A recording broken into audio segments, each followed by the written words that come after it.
Halo semuanya, selamat datang di webinar sosialisasi dan edukasi peraturan tentang bea cukai untuk pengusaha kecil di masa pandemi COVID-19 di Kota Batam. Apa aja sih yang akan kita bahas kali ini?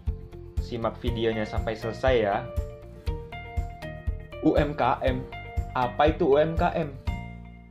Berdasarkan Undang-Undang Republik Indonesia Nomor 20 Tahun 2008 tentang usaha mikro, kecil, dan menengah, maka pengertian UMKM adalah sebagai berikut. Usaha mikro adalah usaha produktif milik orang perorangan dan atau badan usaha perorangan yang memenuhi kriteria usaha mikro sebagaimana diatur dalam undang-undang ini. Usaha kecil adalah usaha ekonomi produktif yang berdiri sendiri yang dilakukan oleh orang perorangan atau badan usaha yang bukan merupakan anak perusahaan atau bukan cabang perusahaan yang dimiliki, dikuasai, atau menjadi bagian baik langsung maupun tidak langsung dari usaha menengah atau usaha besar yang memenuhi kriteria usaha kecil sebagaimana diatur dalam undang-undang ini.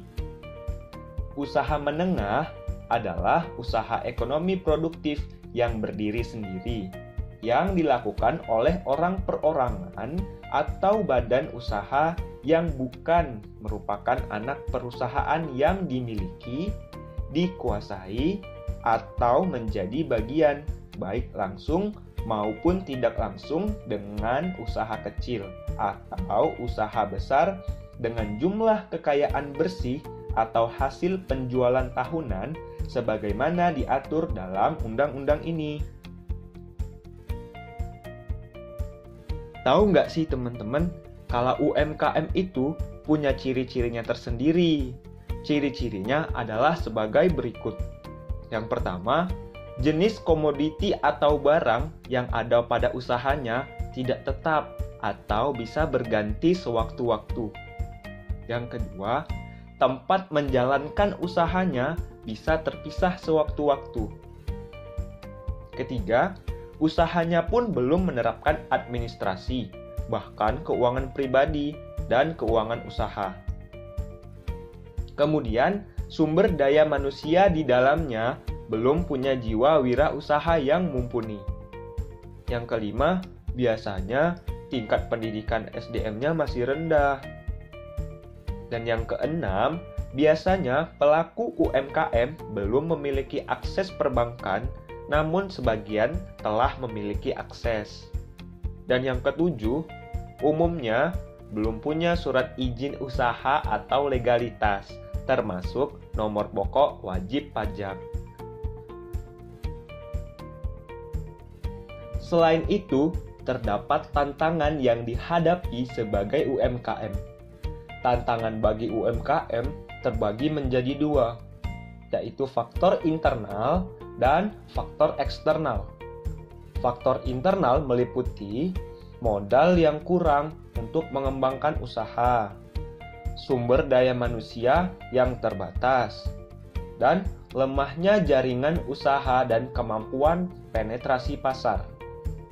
Sementara faktor eksternalnya meliputi iklim usaha yang belum sepenuhnya kondusif dan terbatasnya sarana dan prasarana usaha. Tujuan pemberdayaan UMKM. Tujuan pemberdayaan UMKM berdasarkan Undang-Undang Republik Indonesia Nomor 20 Tahun 2008 tentang usaha mikro, kecil, dan menengah ada dua. Yang pertama, menumbuhkan dan mengembangkan kemampuan UMKM menjadi usaha yang tangguh dan mandiri. Yang kedua, meningkatkan peran UMKM dalam pembangunan daerah, penciptaan lapangan kerja, pemerataan pendapatan, pertumbuhan ekonomi, dan pengentasan kemiskinan. Dalam rangka mendukung UMKM dan peningkatan perekonomian nasional, pemerintah melalui Direktorat Jenderal Bea dan Cukai memberikan fasilitas-fasilitas yang berlaku secara nasional yang terdiri dari 1. KITE IKM adalah singkatan untuk kemudahan impor tujuan ekspor industri kecil dan menengah. Ini merupakan program untuk mendukung kebijakan-kebijakan bidang industri yang masih bersifat umum dan belum memihak IKM. Pemerintah perlu mendorong usaha IKM agar mempunyai daya saing yang lebih kuat di pasar global. Kebijakan penganggaran dalam APBN menyederhanakan aturan dan pemberian fasilitas kepabeanan dan perpajakan. 2.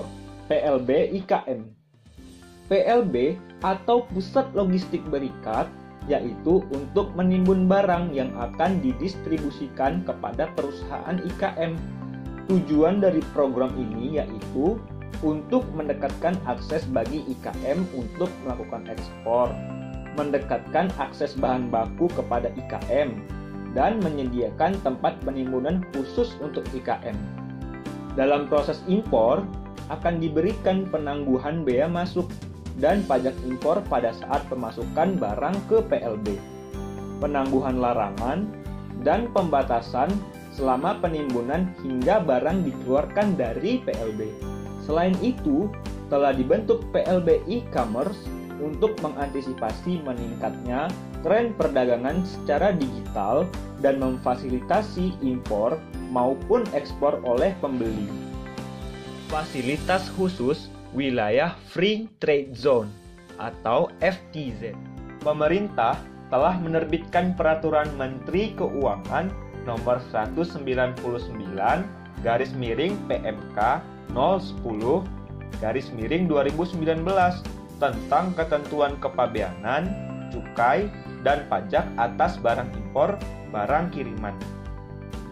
Dan dampak dari implementasi peraturan tersebut, maka barang yang dikeluarkan dari Free Trade Zone ke tempat lain dalam daerah pabean atau TLDDP dengan kategori di bawah ini mendapat perlakuan perpajakan sebagai berikut.